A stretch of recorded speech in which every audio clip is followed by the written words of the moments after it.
मेरे यूट्यूब के 10th NEET JEE के प्यारे बच्चों, आज हम क्लास 10th के second chapter acid base and salts का 5th वीडियो आपके साथ शेयर कर रहे हैं।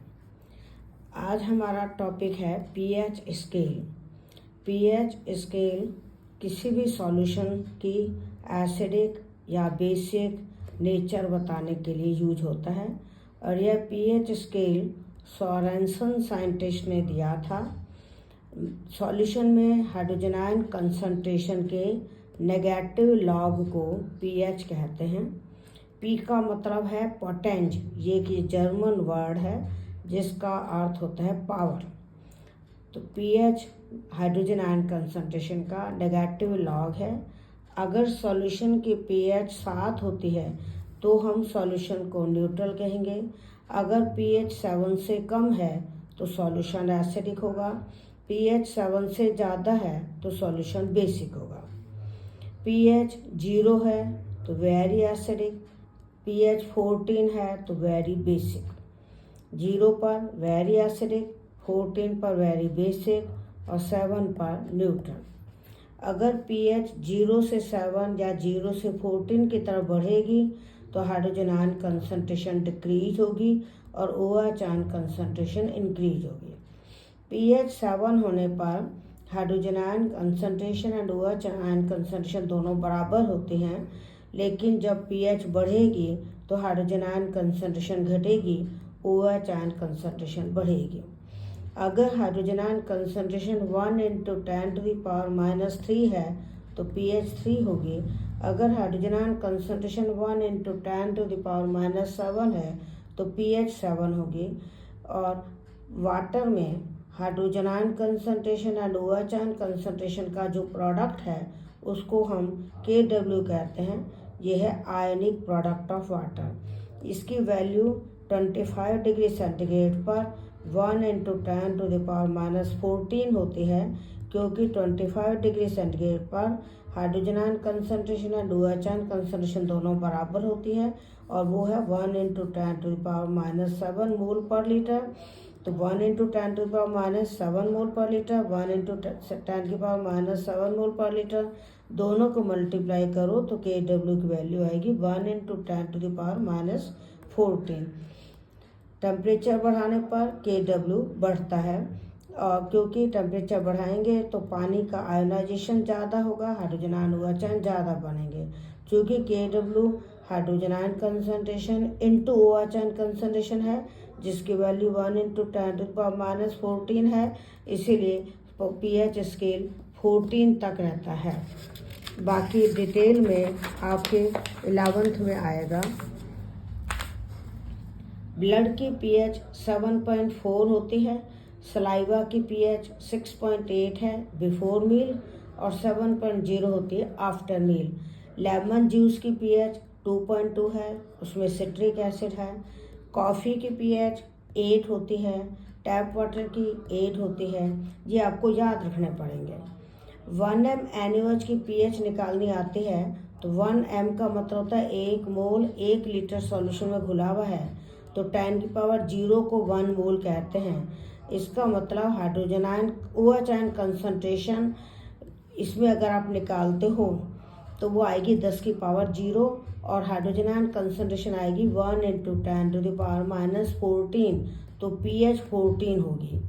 अगर हम 1m HCl लें, 1m HCl मीन्स HCl का 1 मोल 1 लीटर सॉल्यूशन में घुला हुआ है, तो हम लिखेंगे 10⁻0 m, यानी हाइड्रोजन आयन कंसंट्रेशन है 10⁻0, तो इसमें pH आएगी 0। स्ट्रॉन्ग एसिड वो होते हैं जो बहुत ज़्यादा आयोनाइज होकर बहुत ज़्यादा हाइड्रोजन आयन देते हैं, जैसे HCl, HNO3, H2SO4, ये स्ट्रॉन्ग एसिड हैं। वीक एसिड हैं जो कम आयोनाइज होकर कम हाइड्रोजन आयन देते हैं, जैसे एसिटिक एसिड, कार्बोनिक एसिड। अब है अपनी एवरीडे लाइफ में pH की इम्पोर्टेंस। जैसे एसिड रेन कब होती है? जब बरसात में जो पानी गिर रहा है उसकी pH 5.6 से कम हो, तो अब हम कहते हैं कि एसिड रेन है। और वो pH 5.6 से कम क्यों होती है? क्योंकि जब बरसात होती है तो उस पानी में SO2, NO2, CO2 गैसें घुल जाती हैं। अब है ह्यूमन बॉडी के लिए अच्छी तरह काम करने के लिए कितनी pH चाहिए? वो है 7 से 7.8। ह्यूमन बॉडी को वर्क करने के लिए रिक्वायर्ड pH है 7.0 से 7.8। लिविंग ऑर्गेनिज्म भी एक नैरो रेंज ऑफ pH में सर्वाइव करते हैं। अगर एसिड रेन का वाटर रिवर में आ जाए तो रिवर में pH कम हो जाएगी और जो एक्वाटिक लाइफ है जैसे फिशेज वगैरह उनको रहने में डिफ़िकल्टी होगी। प्लांट्स की हेल्दी ग्रोथ के लिए pH 6 से 8 के बीच में होनी चाहिए। डाइजेस्टिव सिस्टम में भी pH का काम है, जैसे सलाइवा में हल्का एल्कालाइन मीडियम होता है, लेकिन स्टोमक में HCl सेक्रेट होता है जिससे मीडियम एसिडिक होता है। कुछ एंजाइम एसिडिक मीडियम में वर्क करते हैं, कुछ एंजाइम बेसिक मीडियम में वर्क करते हैं। स्टोमक में जब कभी हम ज़्यादा टाइम तक खाना नहीं खाते, HCl सेक्रेट लगातार होता रहता है और वो HCl इकट्ठा हो जाता है, उससे पेट में जलन, इरिटेशन होता है। उस कंडीशन को हम कहते हैं एसिडिटी। और उस एसिडिटी के टाइम पर एंटासिड जैसे टैबलेट यूज करते हैं या बेकिंग सोडा NaHCO3 या मिल्क ऑफ मैग्नीशियम हाइड्रोक्साइड, ये बेसिक चीज़ें यूज करते हैं जो कि HCl को न्यूट्रलाइज कर देती हैं। अब है टूथ डिके का कारण भी pH चेंज है। जब हम खाना खाते हैं अपने माउथ में खाने के छोटे छोटे पार्टिकल रह जाते हैं तो बैक्टीरिया एसिड प्रोड्यूस करते हैं और उन खाने के पार्टिकल्स का डिग्रेडेशन होता है, तो बैक्टीरिया के काम करने से एसिड निकलते हैं। उस एसिड से दांत की जो बाहर वाली लेयर है, जो इनेमल है, जो कैल्शियम फॉस्फेट से बनी है, वो कोरोडेड हो जाती है। कब? जब बैक्टीरिया से एसिड प्रोड्यूस होता है और pH 5.5 से कम हो जाती है, यानी एसिडिक मीडियम हो जाता है, तो उस केस में दांत खराब होने लग जाते हैं। उस टूथ डिके को रोकने के लिए खाना खाने के बाद टूथपेस्ट से टूथब्रश किया जाता है। टूथपेस्ट बेसिक होती है जिससे वो अपने माउथ के अंदर के एसिड को न्यूट्रलाइज कर देती है और टूथ डिके को रोकती है। इसीलिए आप देखते होंगे कि आप जब रोज़ मॉर्निंग एंड इवनिंग में आप टूथब्रश करते हो और टूथपेस्ट यूज करते हो और वो टूथपेस्ट बेसिक है, ये ध्यान रखना। अब है जब मधुमक्खी काटती है, बी काटती है, तो वो अपनी बॉडी में फॉर्मिक एसिड छोड़ देती है।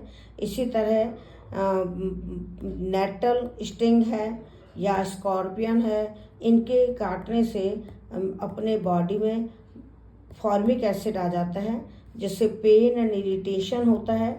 उसको दूर करने के लिए माइल्ड बेस या तो बेकिंग सोडा लगाते हैं या रस्ट लगा हुआ आयरन उसको रगड़ते हैं, क्योंकि रस्ट वाले आयरन में फेरिक ऑक्साइड होता है हाइड्रेटेड, जो कि बेसिक है। तो इसीलिए जब भी कोई डंक मारता है, कोई काटता है, तो अपन बेसिक चीज़ें लगाते हैं ताकि वो एसिड न्यूट्रलाइज हो जाए। क्योंकि नेटल के स्टिंग में भी वो है फॉर्मिक एसिड, स्कॉर्पियन के स्टिंग में भी फॉर्मिक एसिड होता है, रेड आंट जब काटती है तो भी फॉर्मिक एसिड होता है, और मधुमक्खी हनी बी काटती है तो भी फॉर्मिक एसिड छोड़ती है। तो इसीलिए अपने बॉडी में पेन एंड इरिटेशन होता है और उसको दूर करने के लिए या तो रस्ट वाला आयरन रगड़ते हैं या बेकिंग सोडा अप्लाई करते हैं।